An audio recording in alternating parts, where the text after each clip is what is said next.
ప్రజలను కలరా వ్యాధి నుంచి కాపాడితే సికింద్రాబాద్లో విగ్రహ ప్రతిష్ఠ చేసి పూజలు నిర్వహిస్తానని మొక్కుకున్నాడు. కలరా వ్యాధి తగ్గడంతో 1815లో అమ్మవారిని ప్రతిష్ఠ చేసి ఉజ్జయిని మహంకాళిగా నామకరణం చేశాడు. 1864లో ఆలయ నిర్మాణం జరిగింది. అప్పటి నుంచి ఇక్కడ ఉత్సవాలు ప్రారంభమయ్యాయి. ఇక్కడ జరిగే బోనాలను లష్కర్ బోనాలు అంటారు. తొట్టెల ఊరేగింపుకు తోడుగా పోతురాజుల విన్యాసాలు, వివిధ జానపద గ్రామీణ కళాకారుల ప్రదర్శనలతో అంగరంగ వైభవంగా ఉత్సవాలు మొదలవుతాయి. బోనం అంటే భోజనం. ఈ భోజనం అమ్మవారికి భక్తితో అర్పించే నైవేద్యం. కొత్త మట్టి కుండను పసుపు కుంకుమ బొట్లతో అందంగా అలంకరించి దాంట్లో అన్నమును వేసి ఆ కుండ చుట్టూ వేపకొమ్మలను ఆకులను కట్టి దానిపైన మరో చిన్న కుండను, ఆ పైన మట్టి ప్రమిదలో దీపం పెట్టి ఎంతో భక్తి శ్రద్ధలతో బోనం కుండను తయారు చేస్తారు. ఆడబిడ్డలందరూ కొత్త వస్త్రాలు ధరించి ఎంతో నిష్టగా వాటిని తలపైకెత్తుకొని సామూహికంగా కలిసి అమ్మవారి గుడికి ఊరేగింపుగా వచ్చి బోనాలను సమర్పిస్తారు. అమ్మవారి దగ్గర సాకపోసి పిల్లా పాపలను, కుటుంబ పెద్దలను అందరినీ సల్లంగా చూడాలని అమ్మవారిని వేడుకుంటారు.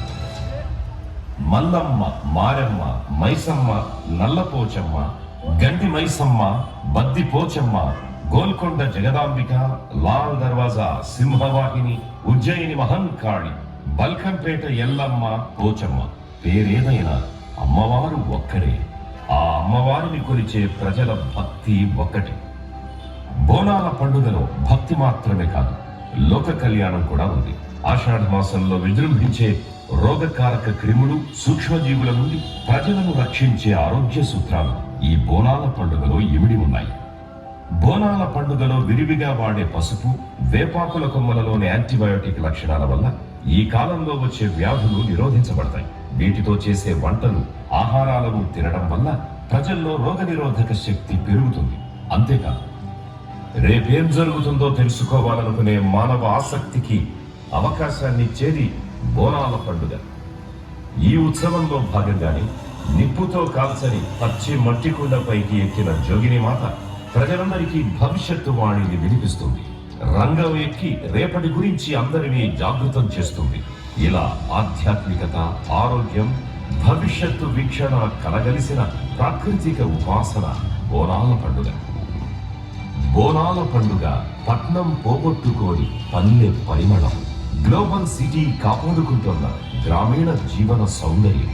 బోనాల పండుగ తెలంగాణ జాతి చైతన్య దీపం, ప్రత్యేక రాష్ట్ర సాధన ఉద్యమంలో ఎగిసిన సాంస్కృతిక తరంగం. అందుకే బోనాల పండుగను తెలంగాణ ప్రభుత్వం రాష్ట్ర పండుగగా ప్రకటించింది. 4.5 కోట్ల ప్రజల నమ్మకాన్ని గౌరవిస్తూ ముఖ్యమంత్రి శ్రీ రేవంత్ రెడ్డి గారి సారథ్యంలోని ప్రజా ప్రభుత్వం ప్రజాభీష్టానికి అనుకూలంగా బోనాల పండుగకు 20 కోట్ల రూపాయలను కేటాయించింది. తెలంగాణ ప్రజల విశ్వాసాలను, తెలంగాణ మట్టి అస్తిత్వ ఆకాంక్షలను గౌరవించే ముఖ్యమంత్రి బోనాల పండుగను మున్నెన్నడూ లేనంత వైభవంగా ప్రజా భాగస్వామ్యంతో జరిగేలా ప్రభుత్వ యంత్రాంగాన్ని సన్నద్ధం చేశారు. ఉప ముఖ్యమంత్రి మల్లు పట్టి విక్రమార్క గారు బోనాల పండుగ వేడుకలను అన్ని శాఖల ప్రభుత్వాధికారులు అందరూ ఎంతో సమన్వయంతో పనిచేస్తూ బోనాల పండుగను ఉత్సవ వాతావరణంలో ఆడంబరంగా జరిగేలా కృషి చేస్తున్నారు. ఎందుకంటే బోనాల పండుగ కేవలం పండుగ మాత్రమే కాదు, ఇది తెలంగాణ ప్రజల జీవన విధానం. సకల జనులు బాగుండాలని అమ్మవారికి చేసే నివేదనం. సంపన్న వర్గాల ప్రజలు ఆయురారోగ్య ఐశ్వర్యాలతో వర్ధిల్లాలని ఆ మహాశక్తికి చేసే నీరాజనం. ఆషాఢమాస బోనాల ఉత్సవంలో అమ్మవారి దర్శనం తెలంగాణ ప్రజల అచంచల భక్తికి తిరుగులేని నిదర్శనం.